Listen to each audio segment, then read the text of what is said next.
We have said it before and we will say it again.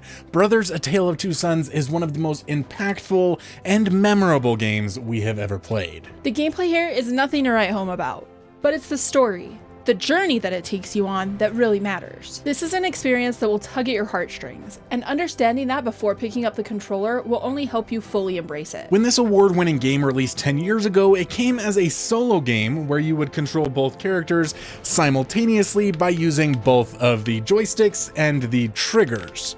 This mode of play is still in the game, however, one of the core features introduced in this remake and the Nintendo Switch version was a co-op mode that allowed you to play using two controllers. Admittedly, splitting the game in half like this does remove some of the difficulty and complexity of the game, leaving each player with only one stick and one button to progress their way through the entirety of the game. As we said before, there's nothing incredibly new about the gameplay here. It's a lot of exploration, climbing up walls, walking along paths, and flipping levers, with the occasional intriguing puzzle. But that's not to say there are not fun moments. We thoroughly enjoyed flying a plane together and counterbalancing each other as we swung from handhold to handhold in an abandoned giant castle. But the real reason you play this game is for the experiences. It's for the different lands you visit and the emotional heartstrings that the story tugs on.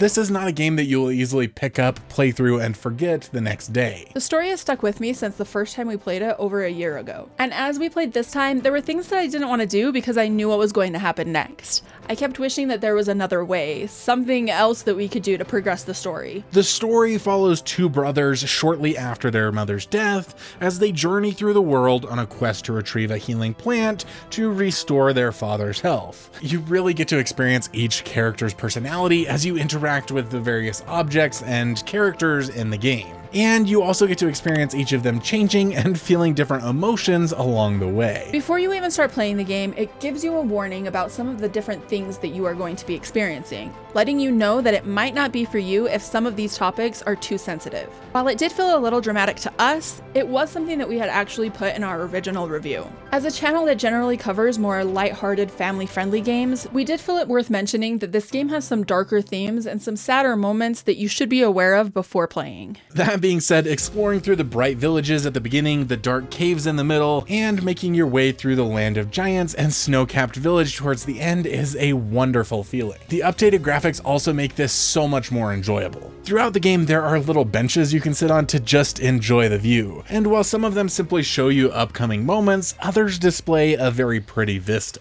Not to mention that the graphics don't only apply to making nature more appealing and making the love interest actually pretty, it also makes some moments spookier, be it the wolves in the dark, the scary stumps that want to grab you, or, well, we'll let you discover that next bit for yourself. The story tells itself through gameplay with the occasional cutscenes sprinkled in. There is no dialogue or text to read. You are left to interpret the story yourself through these emotional cutscenes and music. These short cutscenes merged with gameplay serve to keep us interested and intrigued in the story rather than overwhelmed and annoyed at a constant barrage of info dumping that we just wanted to spam A through. My hope is that the graphics and the story in this game will shock you at times, scare you, bring you brief moments of sadness, and leave an impact as much as it did on us. While the gameplay mechanics are fairly simplistic, since what was originally controlled by one player is now controlled by two, that doesn't mean that there are no good co-op moments. This is one of the best single-player experiences split into two players that we have ever seen. The game was designed to have both brothers working together, and so it transitions fairly well into the co-op model. You will have to boost each other up, figure out how to work together to maneuver a long pole through narrow spaces, steer a boat, and communicate about which direction each of you should go. Take turns distracting things or swinging across gaps, our personal favorite part. There are a few moments in the game where only one player has something to do, which is understandable as it was originally solo. However, for the most part, the co-op experience is quite good. As you play this game, it's almost impossible not to see inspiration for what would later become It Takes Two. From being small humans in a giant space, to paddling a boat together, and the little side things you can accomplish along the way. Be it throwing a ball through a hoop, rescuing a group of baby turtles, or finding a giant horn to blow. We highly recommend playing through Brothers' 3-hour story.